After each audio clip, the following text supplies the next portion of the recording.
Hello friends, welcome back to our channel. आज जो है हम ऐतिहासिक स्टोरी की श्रृंखला में जो प्रयास है किया था उसे जारी रखते हुए आज हम हड़प्पा सभ्यता को कहानी के रूप में समझने का प्रयास करेंगे।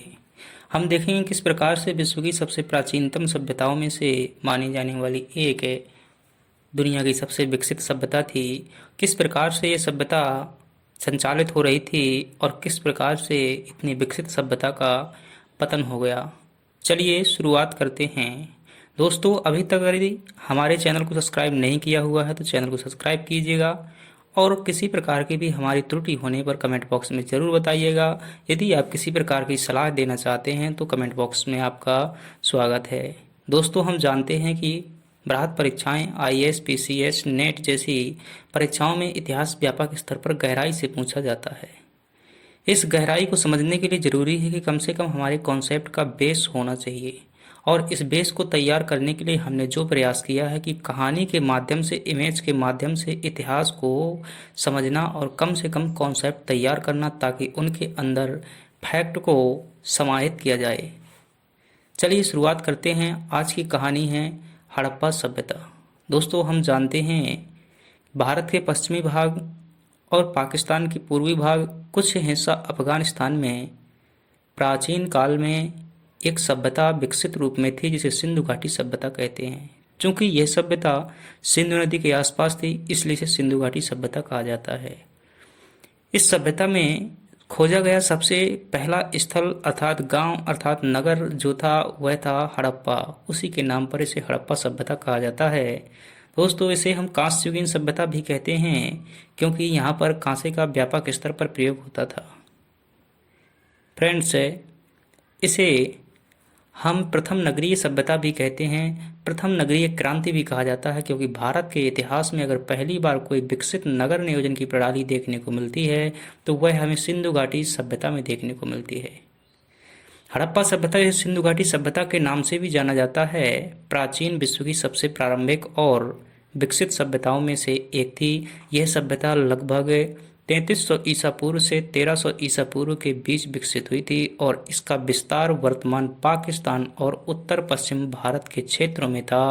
हड़प्पा और मोहनजोदड़ो इसके दो महत्वपूर्ण नगर थे। जैसा कि हम जानते हैं, यह सभ्यता अपनी विकसित अवस्था और नगर नियोजन के लिए जानी जाती थी। तो इसके नगर नियोजन के बारे में थोड़ी सी बात करते हैं। नगर नियोजन का से है कि जिस प्रकार से आज हरित पट्टिका और विकसित नगर की योजना आधुनिक सरकारों द्वारा अपनाई जाती थी, ऐसी योजना आज से 2000 साल पूर्व हमारी सिंधु घाटी सभ्यता में देखने को मिलती है। हड़प्पा सभ्यता अपने अद्वितीय नगर नियोजन और वास्तुकला के लिए प्रसिद्ध है। उनके शहर अच्छी तरह से योजनाबद्ध और व्यवस्थित थे।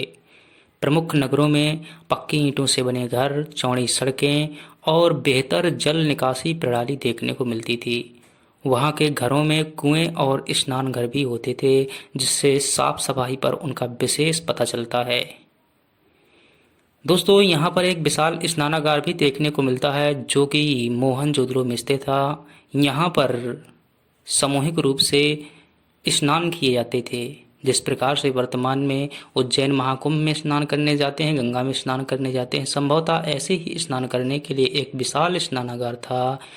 इतिहासकार जॉन मार्शल द्वारा इसे विश्व का आश्चर्यजनक स्थल कहा गया है। अगर यहाँ की जल निकासी प्रणाली देखेंगे तो हड़प्पा के लोग जल निकासी प्रणाली में बहुत कुशल थे। उनके नगरों में भूमिगत जल निकासी नालियाँ थी, मतलब नालियाँ खुला हुआ नहीं थी, भूमि के अंदर से बनाई गई थी, पाइपलाइन बनाई गई थी जो घरों से गंदे पानी को बाहर निकालती थी। यह प्रणाली इतनी उन्नत थी कि आधुनिक समय के नगर नियोजन भी इसका अनुकरण कर रहे हैं, अर्थात इसको फॉलो कर रहे हैं।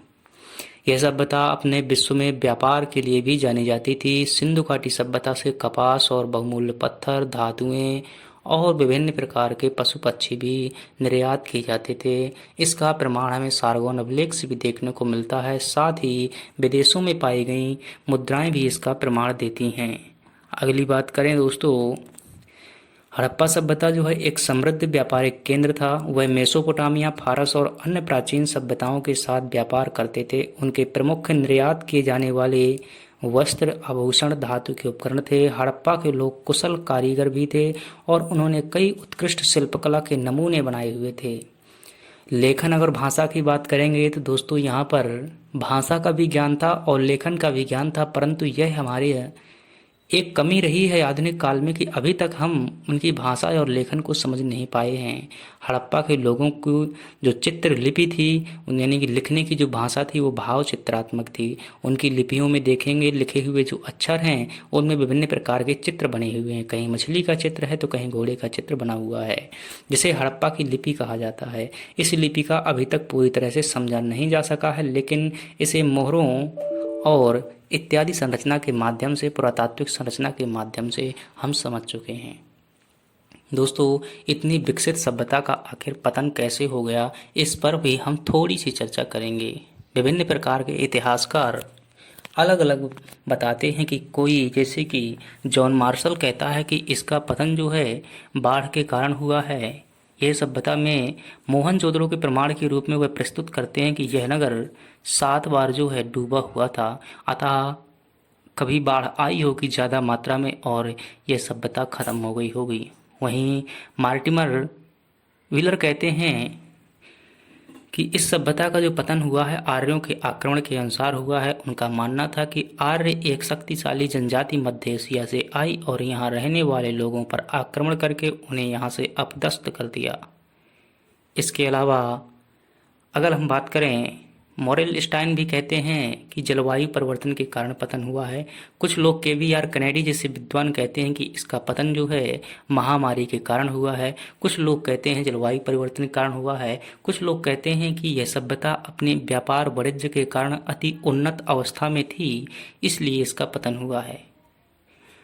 वहीं विभिन्न प्रकार के मतभेदों के मद्देनजर रखते हुए यदि हम निष्कर्ष की बात करें कि इसका पतन कैसे हुआ होगा, तो हम कह सकते हैं कि एक विशाल क्षेत्र पर लगभग 13 लाख वर्ग किलोमीटर में फैली सभ्यता के लिए पतन का कोई एक कारण जिम्मेदार न होकर एकाधिक कारण जिम्मेदार हो सकते हैं। कुछ क्षेत्रों में हुआ हो सकता है सूखा हुआ होगा, कुछ क्षेत्रों में आर्यों का आक्रमण हुआ होगा, कुछ क्षेत्रों में बाढ़ आई होगी। इनमें से यदि महत्वपूर्ण कारण की बात करें तो बाढ़ के कारण को स्वीकार किया जा सकता है, क्योंकि यह नदियों के आसपास का क्षेत्र था। निष्कर्ष रूप में कह सकते हैं कि सिंधु घाटी सभ्यता जो अपनी नगर नियोजन प्रणाली के लिए जानी जाती थी, वह भले ही कुछ समय पश्चात उसका पतन हो गया हो, परंतु आज की जल निकासी प्रणाली, साफ सफाई और भारत सरकार द्वारा 2014 में चलाया गया स्वच्छ भारत मिशन कहीं ना कहीं हड़प्पा सभ्यता की विकसित व्यवस्था से प्रेरित है। इस प्रकार दोस्तों, हमने सिंधु घाटी सभ्यता के इतिहास को संक्षिप्त में समझने का प्रयास किया। यह जानकारी कैसी लगी कमेंट बॉक्स में ज़रूर बताइएगा और यदि अभी तक हमारा चैनल सब्सक्राइब नहीं किया हुआ, चैनल सब्सक्राइब कीजिएगा।